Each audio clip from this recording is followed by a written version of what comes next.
Hi friends, నేను మీ వల్లిని. మునగాకుతో 300 వ్యాధులకు check. అన్ని బెనిఫిట్స్ ఉన్నాయి మునగాకులో. అంతటి వాల్యుబుల్ మునగాకుతో మునగాకు చపాతీ చేసేద్దాం రండి. కొద్దిగా మునగాకుని తీసుకుని ఆకులు మాత్రమే తీసుకోవాలండి. ఇవి కట్ చేయకుండా డైరెక్ట్గానే వేసేసుకోవచ్చు. ఇవి చిన్నవి కాబట్టి కట్ చేయవలసిన అవసరం అయితే ఉండదు. ఇందులో ఈనెలు లాంటివి ఏమైనా ఉంటే తీసేయాలి. ఒక బౌల్లోకి 2 గరిటెల గోధుమ పిండిని తీసుకుని 1 స్పూన్ పెరుగు కూడా వేసుకోవాలి. మునగాకును కూడా యాడ్ చేసుకుని తగినంత వాటర్ వేసి చపాతీ పిండిలాగా కలుపుకోవాలి.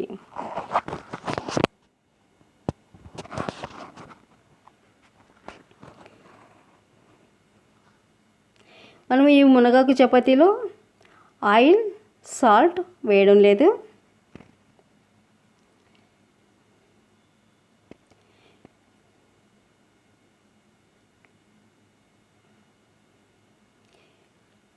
ఇలా కలుపుకున్న పిండిని ఒక 10 నిమిషాలు మూత పెట్టి రెస్ట్ ఇవ్వాలి.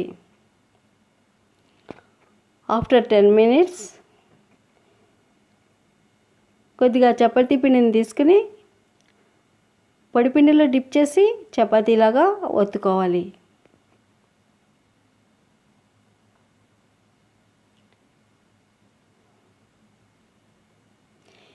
ఈ చపాతీని మరీ పలుచగాను కాకుండా మరీ లావుగాను కాకుండా ఒత్తుకోవాలండి.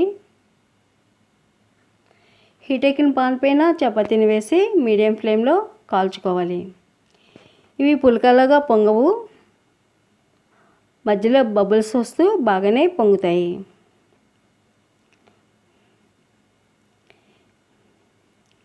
ఇలా చపాతీ వేసిన వెంటనే నాన్ స్టాప్గా తిప్పుతూనే ఉండాలండి. అప్పుడే బాగా బబుల్స్ వస్తాయి.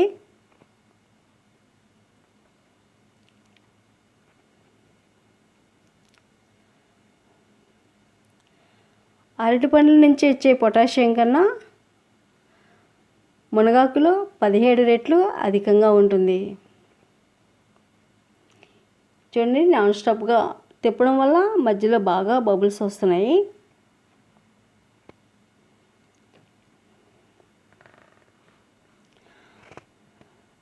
ఆకుకూరలన్నిటిలో కంటే ఎక్కువగా పొటాషియం ఉన్న ఆకుకూర అయితే మునగాకు మాత్రమేనండి. చాలా చీప్ అండ్ బెస్ట్ ఆకుకూర.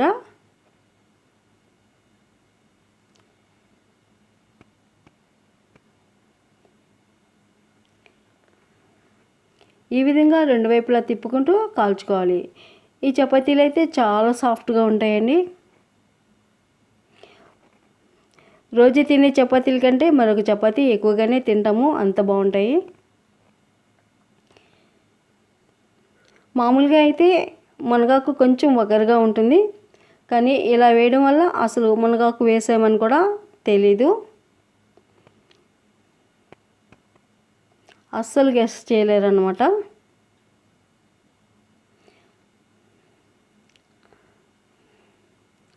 మనం అప్పుడప్పుడు అయినా సరే ఈ విధంగా మునగాకుని ఎక్కువగా వాడటం వల్ల ఎన్నో హెల్త్ బెనిఫిట్స్ ఉంటాయి.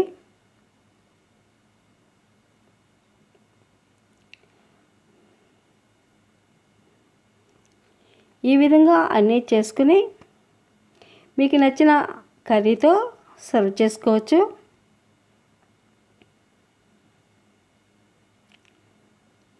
పాల నుంచి లభించే కాల్షియం కన్నా మునగాకు నుంచి 17 రెట్లు అధికంగా లభిస్తుంది. మీరు కావాలంటే పొయ్యి మీద కూడా కాల్చుకోవచ్చు.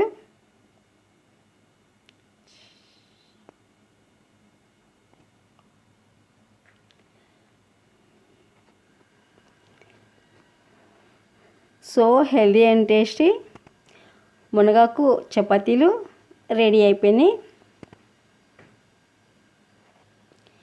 మీరు ట్రై చేసి మీకు ఎలా కుదిరిందో కామెంట్ చేయండి. ఈ వీడియో మీకు నచ్చితే లైక్ చేయండి. మీ ఫ్రెండ్స్ అండ్ రిలేటివ్స్కి షేర్ చేయండి. మరిన్ని లేటెస్ట్ వీడియోల కొరకు బెల్ ఐకాన్ని క్లిక్ చేసి నా ఛానల్ని సబ్స్క్రైబ్ చేయండి. ఇప్పుడు చపాతీలని ప్లేట్లోకి తీసేసుకుని మీకు నచ్చిన కర్రీతో సర్వ్ చేసుకోవచ్చు. లేదా నేనైతే కొద్దిగా పెరుగులో మాగాయ వేసుకుని పెరుగు చట్నీతో సర్వ్ చేస్తున్నాను. సో యమ్మీ అండ్ టేస్టీ మునగాకు చపాతీలు తినడానికి రెడీ. చూడండి ఎంత సాఫ్ట్గా ఉన్నాయో. Thank you for watching.